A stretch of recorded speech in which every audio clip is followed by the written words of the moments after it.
গভীর রাতে যখন সবাই ঘুমিয়ে, তখন ডাইনি গোয়াল থেকে বেরিয়ে এসে তার আসল রূপে চলে আসে। তারপর খামারের মুরগির খাঁচার মধ্যে ঢুকে একটা আস্ত মুরগিকে চিবিয়ে খেতে থাকে। কৃষকচক গ্রামের পাশে একটি শ্মশান ছিল। সেই শ্মশানে ছিল একটি ভয়ঙ্কর ডাইনি। সেদিন যখন তুই কিনা আমাকে ধরবি? আমি অন্য প্রেতাত্মাদের থেকে অনেক শক্তিশালী। তোর মতো তুচ্ছ তান্ত্রিক কিনা আমাকে ধরবে? মূর্খ ডাইনি, আমার তন্ত্র শক্তির সম্পর্কে তোর কোনো ধারণা নেই। তোর মতো কত পেত্তা আত্মাকে আমি বন্দি করেছি, আর আমার তন্ত্র সাধনার কাছে তোর পেত শক্তি।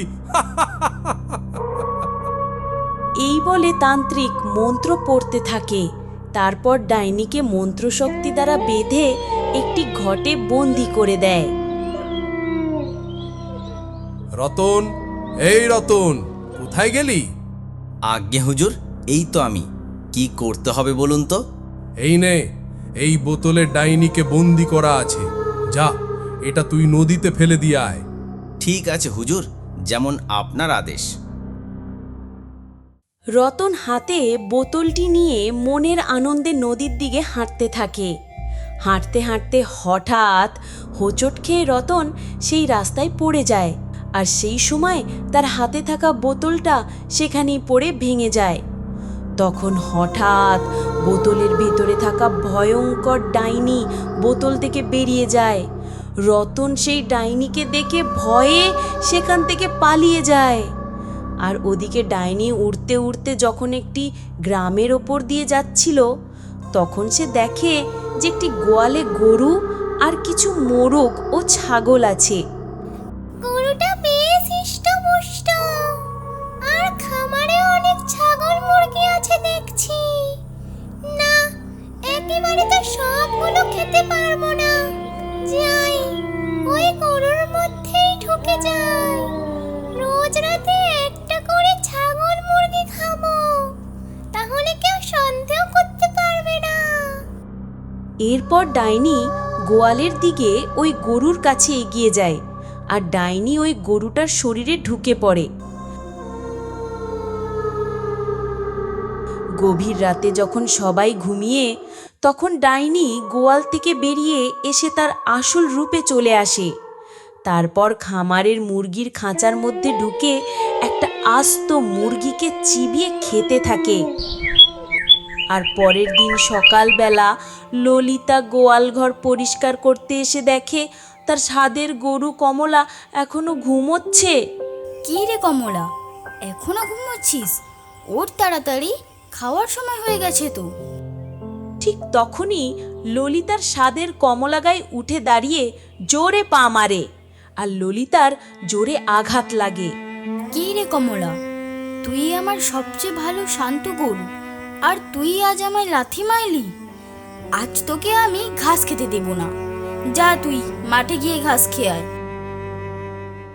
তারপর কমলা গাই একা একা চলে যায় মাঠে ঘাস খেতে। আমি ডাইনি হয়ে ঘাস খাবো।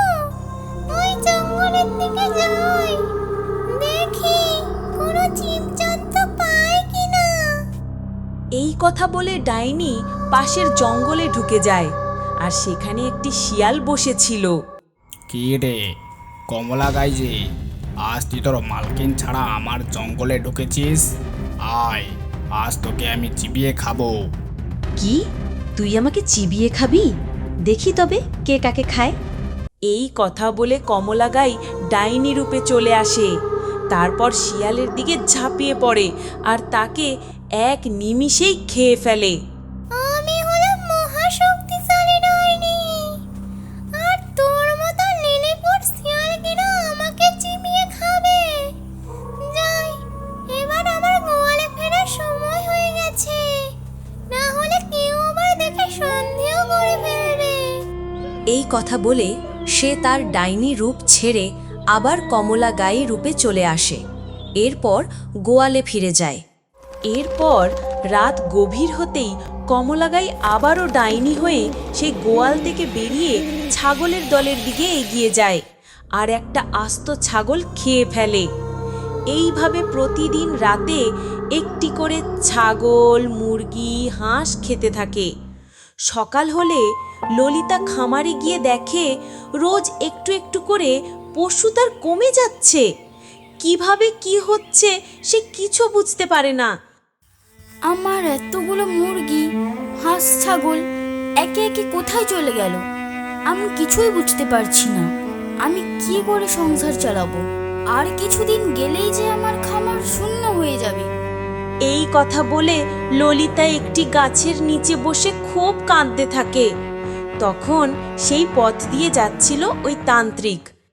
এই মেয়ে, তোর কি হয়েছে আর এভাবে কাঁদছিস কেন? আমার খামারে হাঁস, মুরগি, ছাগল এক এক করে শেষ হয়ে যাচ্ছে। বাবা, এই কাজ তো শেয়ালেরও নয়, তাহলে তো রক্ত, পালক এসব পড়ে থাকতো। কিন্তু কিভাবে যে একটি করে পশু কমে যাচ্ছে আমি যে কিছুই বুঝতে পারছি না। চল তাহলে, আমাকে তোর খামারে নিয়ে চল। ললিতা তান্ত্রিককে নিয়ে তার খামারে প্রবেশ করে। তান্ত্রিক বুঝতে পারে যে এখানে কোনো অশরীরিক প্রেতাত্মা লুকিয়ে আছে। ললিতা তান্ত্রিককে ঘুরিয়ে চারদিকটা দেখায়। যখন সে গোয়াল ঘরে নিয়ে যায় তখন কমলা গাইকে দেখেই তান্ত্রিক বুঝে যায় যে এই গরুর মধ্যেই পেত আত্মাটি আস্তানা করেছে। এ কি? তান্ত্রিক এখানে কেন? আমায় একদম শান্ত থাকতে হবে, নইলে ওই তান্ত্রিক ধরে ফেলবে যে আমি এখানে আছি। তান্ত্রিক মনে মনে ফোন দিয়ে আঁটে আর ললিতাকে বলে, সব কিছুই স্বাভাবিক লাগছে বুঝলি, তোর পশুদের শিয়ালই নিয়ে গেছে। ঠিক আছে রে, আমি এখন আসছি, এবার আমাকে ফিরতে হবে। তান্ত্রিক গোয়াল থেকে বেরোনোর সময় বিড়বিড় করে মন্ত্র বলে হাতে মুরগির মাংসের একটা টুকরো নিয়ে আসে। তারপর সেটা মাটিতে ফেলে দিয়ে কিছুটা এগিয়ে লুকিয়ে যেতেই যেই কমলা গাই সেই মাংসর টুকরোটা খায় তখনই কমলার মুখ দিয়ে সেই ডাইনি বেরিয়ে আসে আর সাথে সাথেই ওই ডাইনিকে তান্ত্রিক বন্দি করে নেয়। আরে আরে, তো সেই ডাইনি যাকে আমি বন্দি করেছিলাম, ওই বোতল থেকে পালালো কি করে? তুই কি ভেবেছিলি তোর এই তন্ত্র শক্তি দিয়ে তুই আমাকে বন্দি করতে পারবি? তুই আমার কোনোদিনও কিছু করতে পারবি না। তখন তান্ত্রিক রেগে গিয়ে কিছু বিড়বিড় করে মন্ত্র বলতে থাকে আর নিমেষের মধ্যে ওই ডাইনি সেখানটায় জ্বলে মারা যায়। তোমরা কি কার্টুন ভিডিও ভালোবাসো? তাহলে তোমার নাম এবং বয়স কমেন্টে জানাও। আমরা লাকি ড্রয়ের মাধ্যমে তোমার নাম দিয়ে নতুন কার্টুন ভিডিও তৈরি করব। আর আমাদের এই কেসি টুনস বাংলা চ্যানেলটিকে সাবস্ক্রাইব করে নিন।